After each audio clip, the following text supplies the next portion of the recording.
अस्सलाम वालेकुम। Tumour cells की एबनॉर्मल ग्रोथ और डेवलपमेंट को कहते हैं और अगर ट्यूमर की डेवलपमेंट हमारे ब्रेन में हो तो उसे ब्रेन ट्यूमर कहा जाता है। ब्रेन एक बॉडी ऑर्गन है जो हमारे हेड या स्कल की प्रोटेक्टिव कोटिंग में पैक्ड होता है। इसी वजह से ब्रेन में इंजरी के चांसेस बहुत कम होते हैं। लेकिन अगर ब्रेन सेल्स का रेडिएशंस जैसा कि एक्स रेस वगैरह से एक्सपोजर हो जाए तो इससे सेल्स के डीएनए में म्यूटेशन हो सकती है जो कि ट्यूमर की वजह बनती हैं।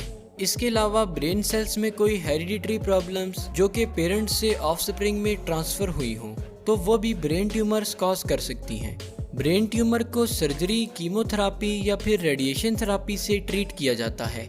सर्जरी के जरिए ब्रेन ट्यूमर को ट्रीट करने के बहुत से तरीके हैं जिनमें क्रैनियोटॉमी, न्यूरोएंडोस्कोपी और लेजर एब्लेशन शामिल हैं।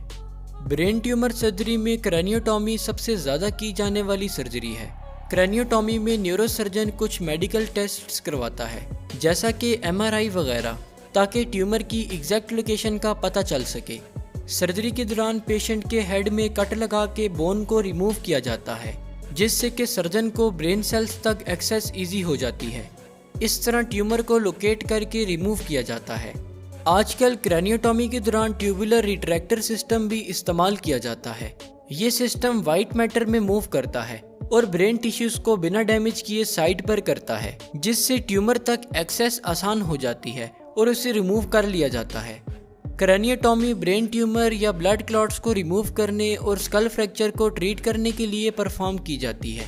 इसके अलावा न्यूरोएंडोस्कोपी में स्कल में 2 से 3 स्मॉल होल्स किए जाते हैं और न्यूरोएंडोस्कोप की मदद से ट्यूमर को लोकेट करके रिमूव किया जाता है। कुछ ट्यूमर्स जैसा कि पिट्यूटरी ट्यूमर्स या पीनियल ट्यूमर्स में स्कल से ट्यूमर्स को एक्सेस करना मुश्किल होता है, इसलिए ऐसे ट्यूमर्स में नाक या मुंह के रास्ते न्यूरोएंडोस्कोपी की जाती है। इनके अलावा लेजर एब्लेशन से भी ब्रेन ट्यूमर्स को ट्रीट किया जाता है।